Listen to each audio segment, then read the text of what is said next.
In the last class, we had completed that after Bolsheviks had taken the control on Moscow Petrograd, there was a civil war. बॉल्शेविक्स के control के बाद there was a civil war. Civil war क्या होता है बेटा? What is the meaning of civil war?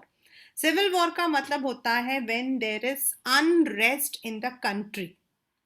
आपस में लोग झगड़ा कर रहे हैं, there are protest against the government, there is unrest, two groups आपके आपस में झगड़ा कर रहे हैं, that all comes into civil war. Like there was a civil war in Sri Lanka when two communities, one from the Sinhala, that is the Sri Lankan community, and one from the Tamilians who are residing there, they clashed. तो ऐसे ही वहां पर red, green, white, there were three kinds of groups. The one who were supporting, जो tsar जा चुका था उसको सपोर्ट करते थे. Some of them were democrat, some of them were bolsheviks, and there was an war, यानी कि clashes between them. Now, what happened after this? Up by December 22, what happened? The non-Russian nationalities, जैसे Muslims थे, they also supported Bolsheviks. What ultimately Bolsheviks जो थे, forced the local government to false, मतलब वहां पर जो है, but since this was a combined with unpopular policies that the Bolsheviks forced the local government to follow, they all tried to suppress them. तो वहां पर बहुत ज्यादा they were not successful.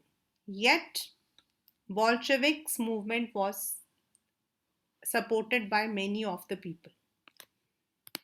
कई जगहों पर उनको ऐसा लगता था Bolsheviks are right, तो कई जगहों पे लगता था Bolsheviks were wrong. कैसे? अब we will be reading the source. M.N. Roy was an Indian revolutionary. He's the, हमारे यहाँ पर उसके भी पार्टी फाउंडर भी है. A founder of Mexican Communist Party and prominent Comintern, Com-intern means common. India, China and Europe तीनों के common थे वो. He was in central Asia जब ये हुआ था. उनका कहना है the Chieftain was a benevolent old man. Chieftain मतलब किसी भी गांव का या फिर किसी प्रोविंस का जो हेड होता है उसको हम चीफटेन बोलते हैं. His attendant a youth who spoke Russian. He had heard of the revolution which had overthrown the Tsar and driven away the generals who conquered the homeland of the Kyrgyz. Kyrgyz is Kyrgyzstan. So the revolution meant that Kyrgyz were masters of their home again. Long live the revolution, shouted the Kyrgyz youth who seemed to be born Bolshevik. मतलब यहाँ पर उनका कहना है कि it had a positive effect. Now the second says, the Kyrgyz welcomed the first revolution. As we know, there were two revolutions. First is February, second is October.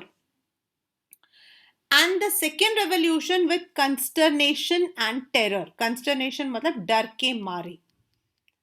The first revolution freed them from the oppression of the Tsarist regime and strengthened their hope that the autonomy would be realized. मतलब पहली बार में तो उन्हें ऐसा लगा था the Bolsheviks were right, बिल्कुल सही कर रहे हैं, because the Bolshevik had helped them to get rid of the Tsar.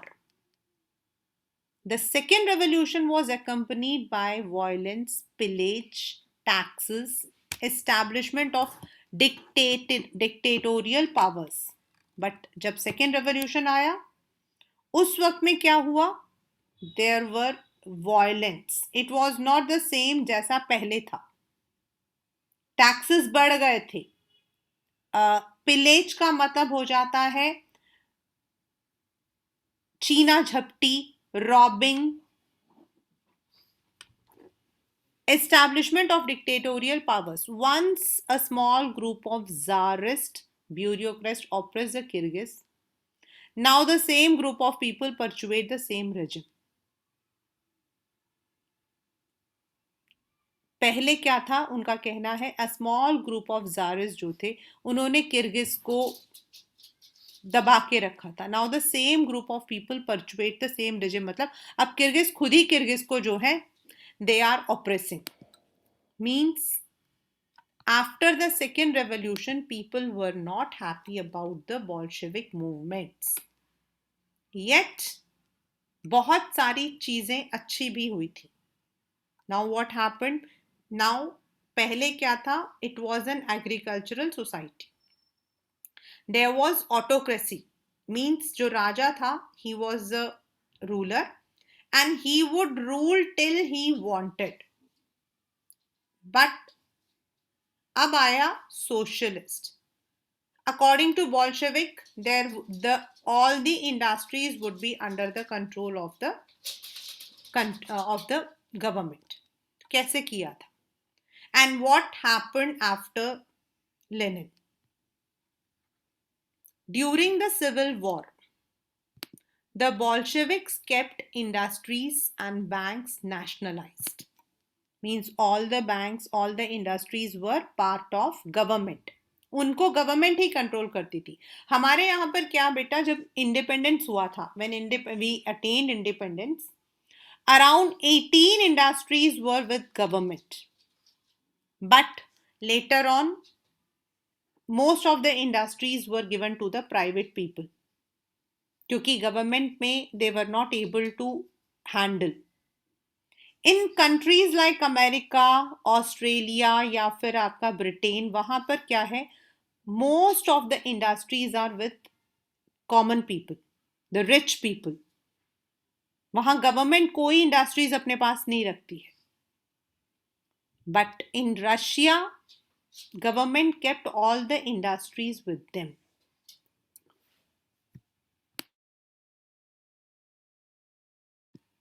They permitted peasants to cultivate the land that had been socialized. मतलब जो रिच पीजेंट्स थे उनसे ले लिया गया. Bolsheviks used confiscated land to demonstrate what collective work could be. Collectivisation का मतलब होता है साथ में मिलकर. अगर हम अपने लैंड होल्डिंग्स को अब छोटे छोटे लैंड्स हैं, अगर हम उनको मिला लें तो जो एरिया होता है वो बड़ा हो जाता है. And that is easy to harvest, और आपको जो प्रोडक्शन मिलता है वो भी ज्यादा होता है, और इसीलिए collectivisation was taken. Officials assessed how the economy could work and set targets for a 5-year period.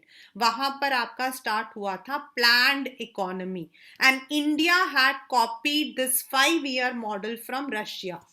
India ने जो हमारे यहाँ पर जो 5-year प्लान चलता है, that was taken from Russia, and this was only during that period. उन्होंने एक इकोनॉमी रखा था, उस इकोनॉमी को हम कहते हैं planned economy. Now, what is the meaning of planned economy? There are, जब गवर्नमेंट जो है बजट बनाती है, कितना खर्चा किस पर करना, how much money has to be spent on what, तो they give 2 sections. एक को कहते हैं बजट, मतलब कि बजटेड, और दूसरा होता है नॉन बजटेड. कुछ तो आपके रेगुलर होते हैं, वो तो खर्चे होंगे ही होंगे. एंड कुछ खर्चा वो लोग क्या करते हैं, they take it as planned. उसमें वो क्या करते हैं, दे कीप इट, ये इतना पैसा जो है we are going to use for this development. For example, India के अंदर स्टार्ट हुआ था planned economy. First 5-year plan was on agriculture, यानी कि पहले 5 साल the government spend that planned money, agriculture, green revolution, irrigation, seeds, यानी कि एग्रीकल्चर से रिलेटेड जितनी भी एक्टिविटीज थी उनको डेवलप करने में लगाया. द सेकेंड 5 ईयर प्लान हमारे इंडिया का था इंडस्ट्रीज। तो जो अमाउंट एलोकेट किया जाता that is spent on specifically spent on the development of these sectors. तो ये जो प्लान्ड इकोनॉमी था that we took from Russia, हमने रशिया से ही ये मॉडल लिया था। The government fixed all prices to promote industrial growth during the first 2 plans. That is पहला 27 से 32 तक, then 33 to 38 तक. Centralized planning led to economic growth. Centralized मतलब the government kept the planning, others had to just follow them. उससे क्या होता था, एक पर्टिकुलर अमाउंट जो कि उसके लिए एलोकेट किया जाता था, that was spent on that amount, उससे ज्यादा हुआ.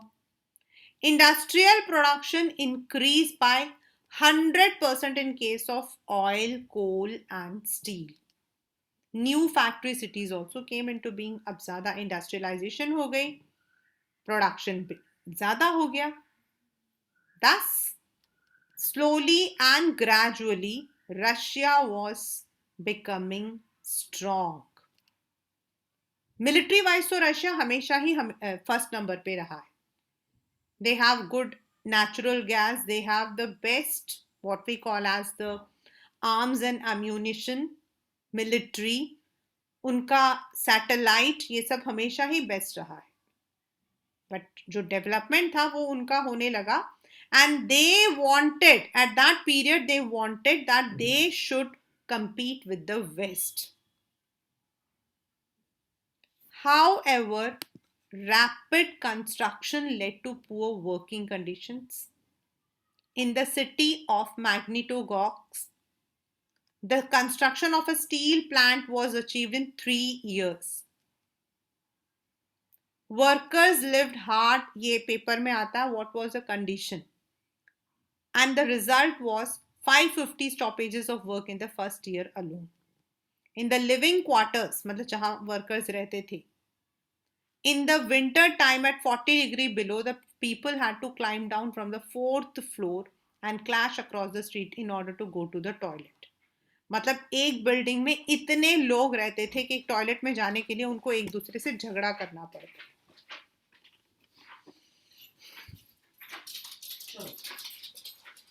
An extended schooling system developed. This was, I can say, it was a very good system. I had one, मतलब उस वक्त में 90, मतलब when I was in school, I had a friend, तो she used to tell कि वहाँ पर क्या होता है, they did not have the school names. जैसे हमारे यहाँ पर है DAV है या ग्रीनवे है, वहाँ ऐसा नहीं होता था. They used to have, मतलब उनका ऐसे नाम होता था SA1 SA2, तो उसका 1033 कुछ ऐसा नंबर था. They had a uniform system.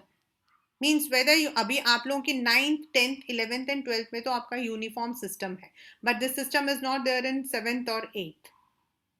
वहां पर they use to have a uniform system for everyone. That was a very good what we call as step. An extended schooling system developed. Arrangements were made for the factory workers and peasants to enter universities. यानी कि education को they tried to give importance. Creches were established. Crèche होता है जहां माँ अपने बच्चे को छोड़कर जाती है when she goes for work. जब वो जॉब पर जाती है तो नॉर्मली बच्चों को क्रेच पे छोड़कर जाते हैं. Even we have in our country lots of crèches. आजकल तो even the companies जो है वो अपने premises के अंदर ही जो है they open the crèches ताकि बच्चों को ज़्यादा दिक्कत ना हो. Cheap public health care was provided in many of the Western countries. And even in Russia, you have the free health care. Means you don't, अगर आप जैसे आप कनाडा में रहते हो and you are a permanent resident of that country, you will be given a card. आपको एक card दिया जाता है. You can enter into any hospital, you can get any treatment. हाँ, we pay the taxes for that, but those taxes are used for the benefits of the common people, for the citizens. Model living quarters were set up for the workers. The effect of all this was uneven, though since government resources were limited. मतलब सबको तो नहीं मिला था क्योंकि government के पास भी ज्यादा पैसा नहीं था. Yet they tried. See, there are 3 photos given here. The first one says children at school in Soviet Russia in 1930s. A child in Magnitogorsk during the first 5-year plan, he is working for Soviet Russia. Factory dining hall in 1930. Means these were some of the realities that took place there.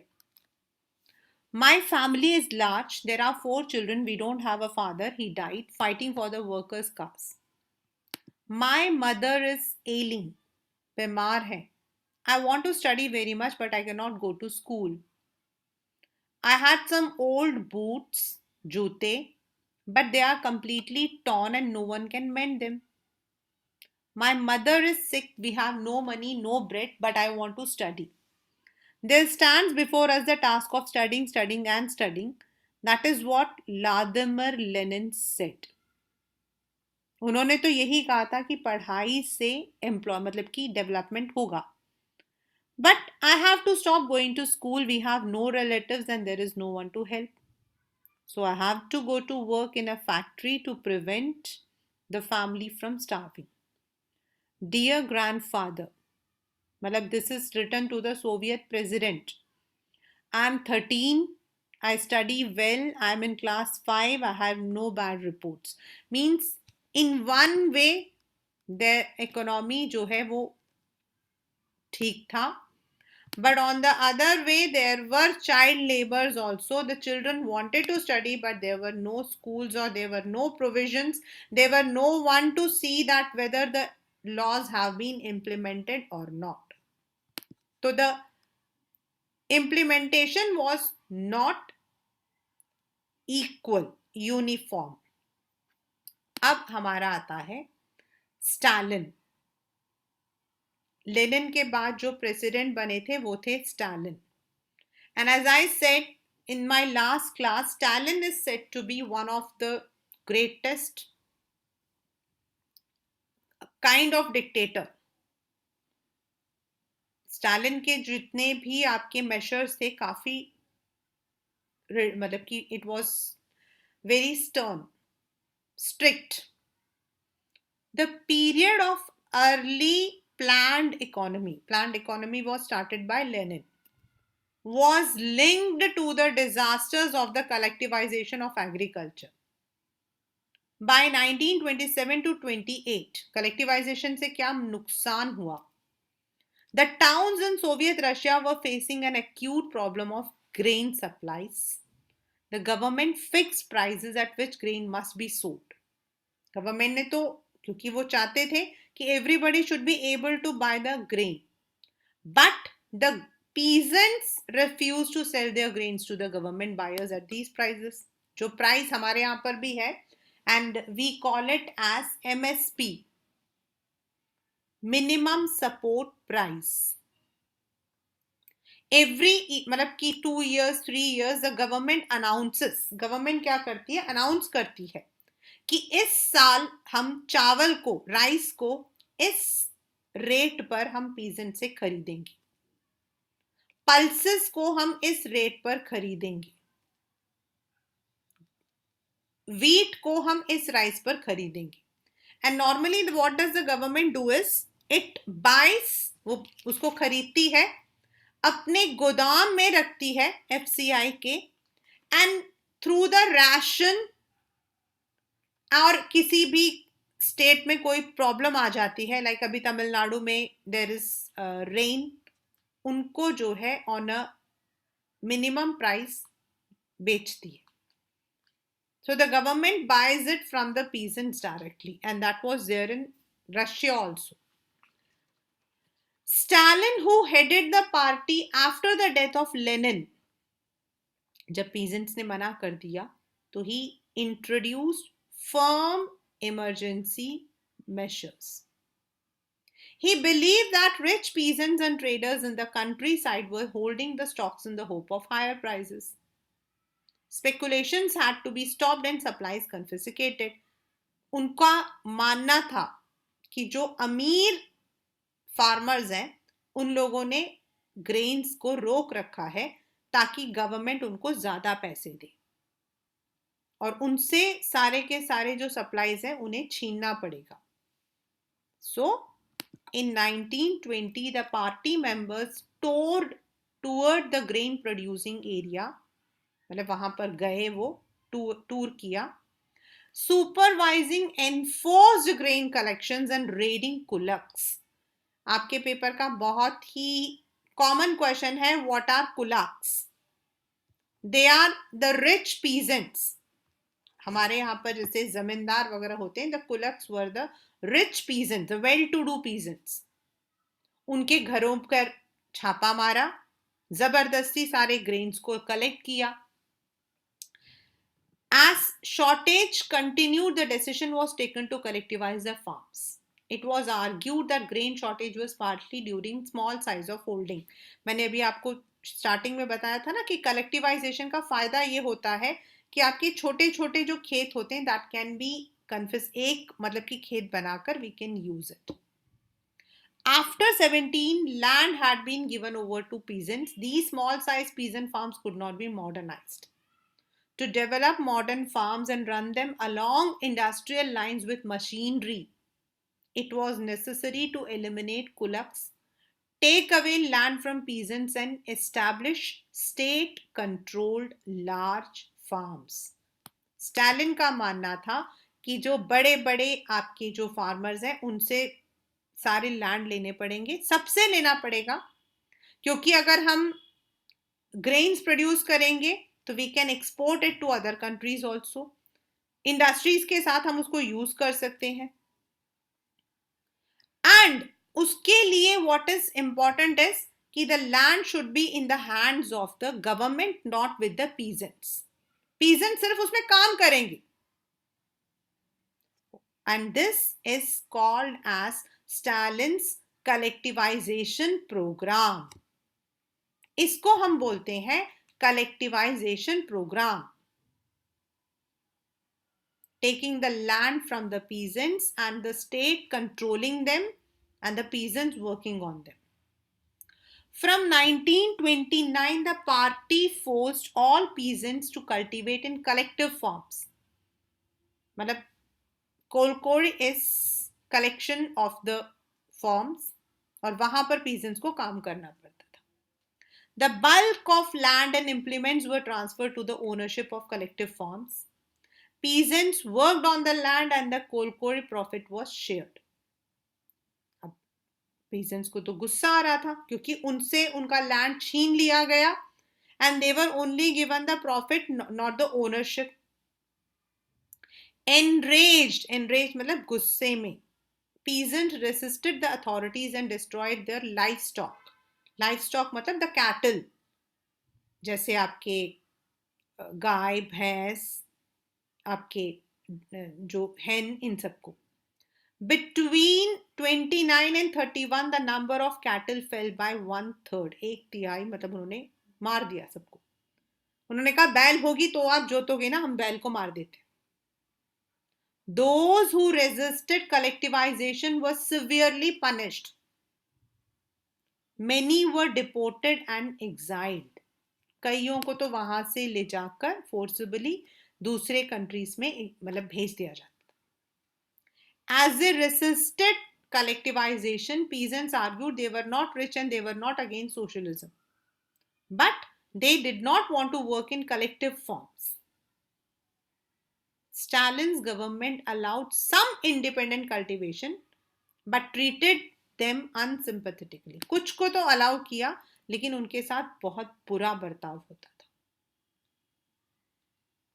उनका उसका main था कि सबको मिलाकर एक जगह पर होना चाहिए, but that was a failure.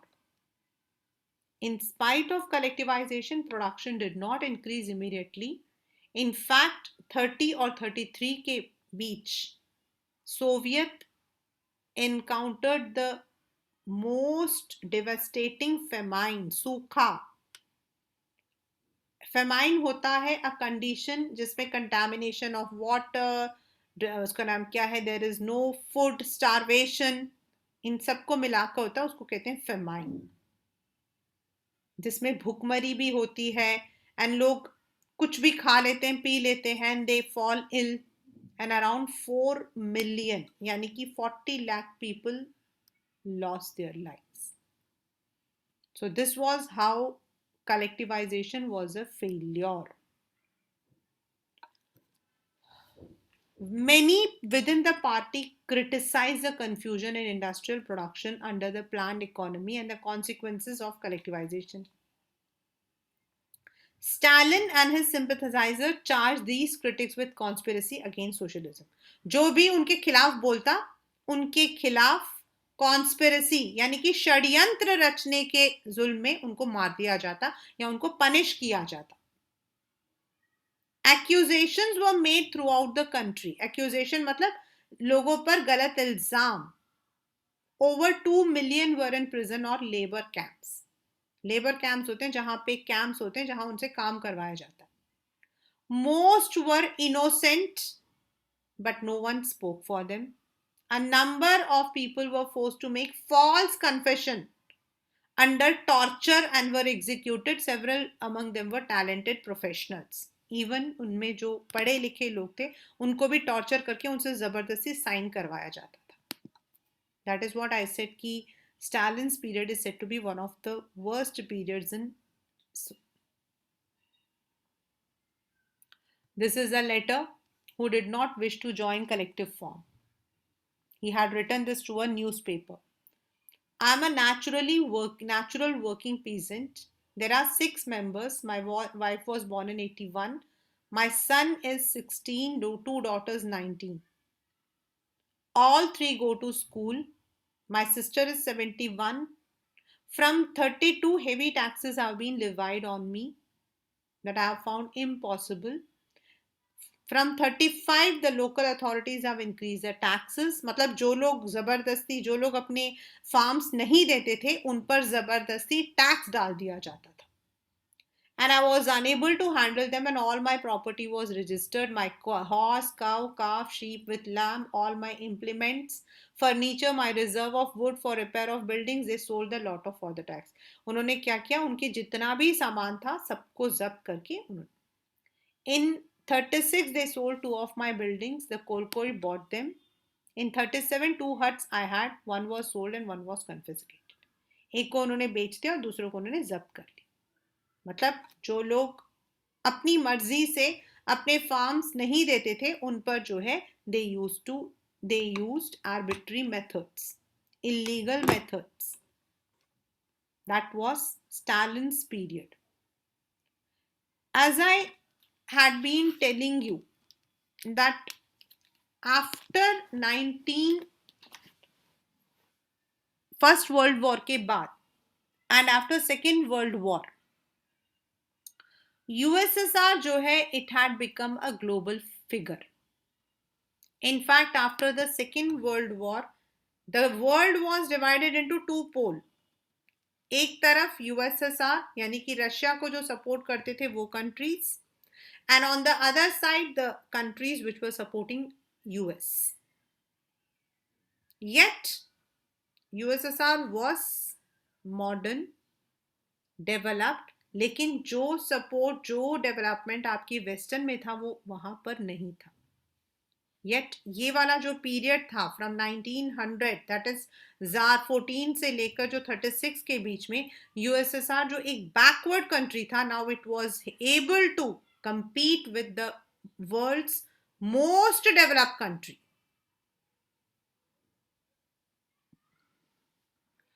Existing socialist party in Europe did not wholly approve of the way Bolsheviks took power, kept it. However, the possibility of a worker state fired a people's imagination across the world. In many countries, communist parties were formed. मतलब लोगों को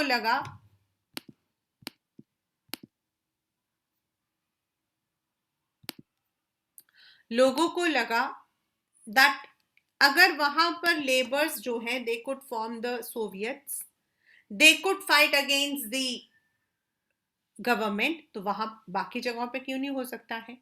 So in many countries, communist party means belonging to a single communist community, the parties were formed. The Bolsheviks encouraged colonial peoples to follow their experiments. Colonial मतलब European में जो rich होते थे they used to colonize other countries. जैसे British ने हम पर colonise कर रखा था, उनके हम एक कॉलोनी थे, हम पर वो अपने एडमिनिस्ट्रेटिव रूल्स को यूज करते थे. Many non-Russians from outside the USSR participated in the Conference of Peoples of East, and the Bolshevik founded Comintern, an international union of pro-Bolshevik social party. Common matlab it was common to many countries. Some received education in USSR's Communist University of the Workers of East. By the time of the outbreak of Second World War, the USSR had given socialism a global face and world stature.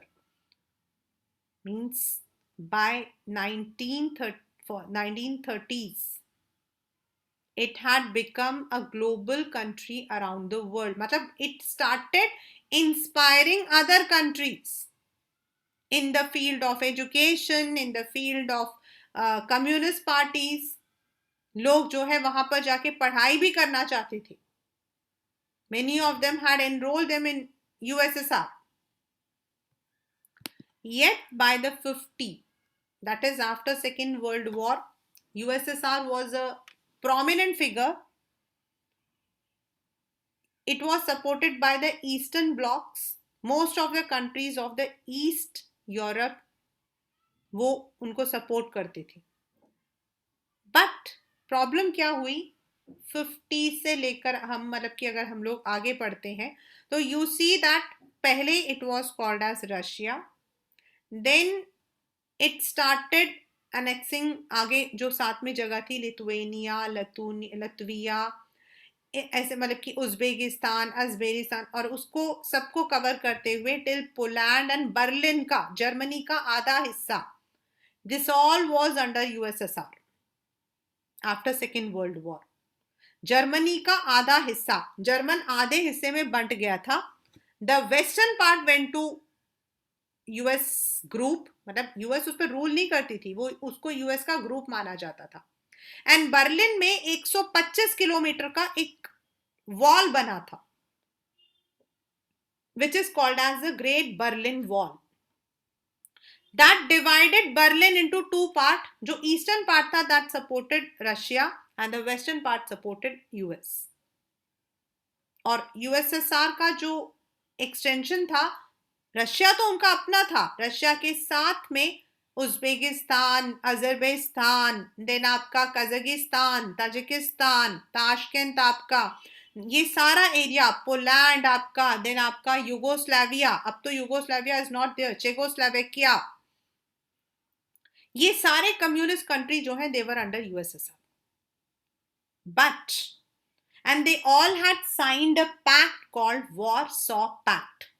WARSAW. Warsaw जो है it is the capital of Poland. वहां पर ये pact sign हुआ था. America की तरफ में जिन लोगों ने साइन किया था उन्होंने नाटो साइन किया था. और उस एग्रीमेंट के अकॉर्डिंग इन कंट्रीज में से किसी एक भी कंट्री पे कोई भी अटैक होगा तो that will be considered an attack on the main country. और इस तरीके से जो स्मॉल कंट्रीज थी लाइक पोलैंड, आपका युगोस्लाविया, चेकोस्लोवाकिया, ये सर्बिया, ये सब जो है यूएसएसआर को सपोर्ट करते थे. मतलब ये सब मिलकर यूएसएसआर बन गए थे.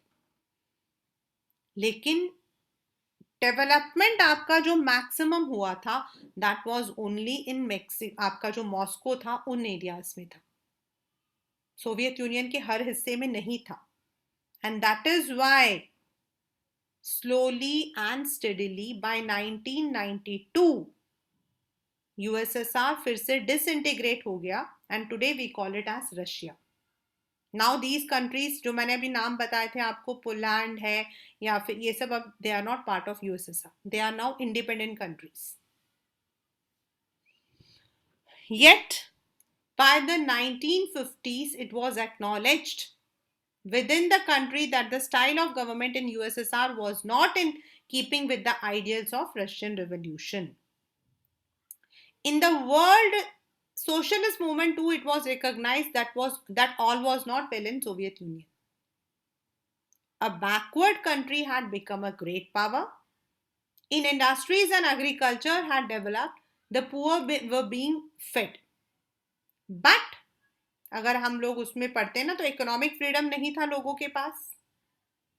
It had denied the essential freedoms to citizens and carried out its development project through repressive policies. Repressive मतलब जबरदस्ती.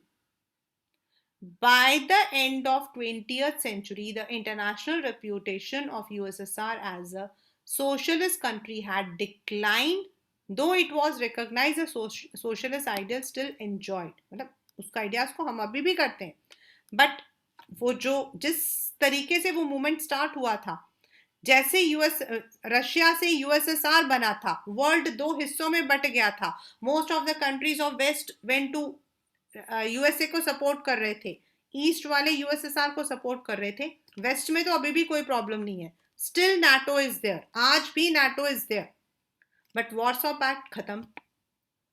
Most of these countries are now communist run government. Russia खुद जो है अब कैपिटलिस्ट इकोनॉमी को फॉलो करता है. This was because जिस तरीके से उन्होंने स्टार्ट किया था they could not continue. But in each country, the ideas of socialism were rethought in a variety of different ways. There was a question that what is the meaning of property were registered. Means the property was taken by the government and they registered it with them. India का जो relation था with Russia, it was always good. Not today, even when we were not independent, then also. Even when there were two blocks, the Western bloc created by America and the Eastern bloc created by Soviet, India ने किसी को support नहीं किया था. उसके बावजूद भी India had a peace treaty, that is a friendship treaty with Russia. Russia के जो आपके सर्कस वगैरह हैं वो इंडिया में बहुत फेमस थे. हमारे यहाँ के जो फेमस बॉलीवुड कलाकार हैं like Raj Kapoor ji, he visited there. उनका मेरा नाम जोकर वहाँ बहुत फेमस था. In fact he had taken the Russian girls for his circus. Amitabh Bachchan ji को वहाँ बहुत माना जाता है.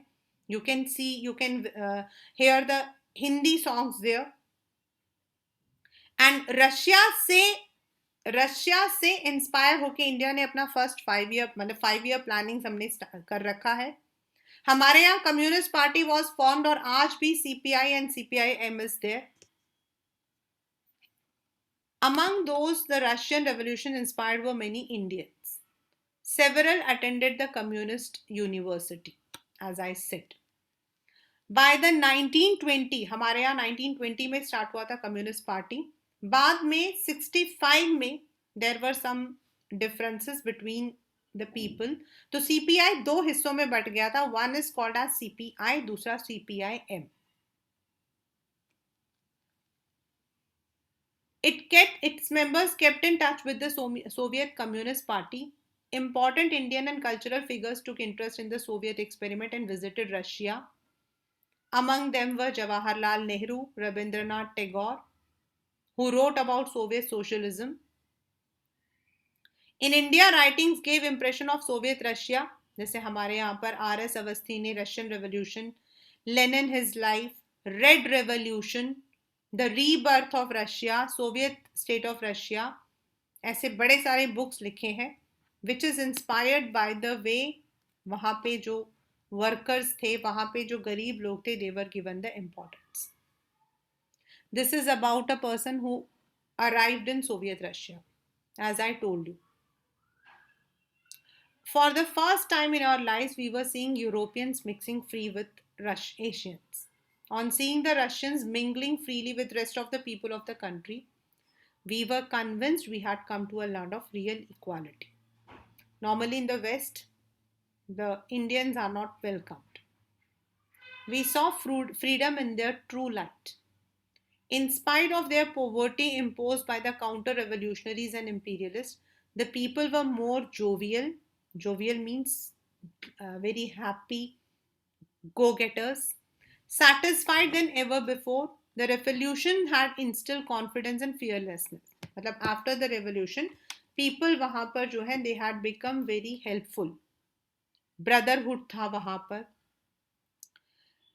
The real brotherhood would be seen here among the people of 50 different nationalities. मैंने आपको भी बताया, these 50 nationalities वही हैं, पोलैंड आपका, यूगोस्लाविया आपका, जर्मनी का आधा हिस्सा, सर्बिया, चेकोस्लोवाकिया, ये सारी कंट्रीज जो थी मिलकर. No barriers of caste or religion hindered from mixing freely.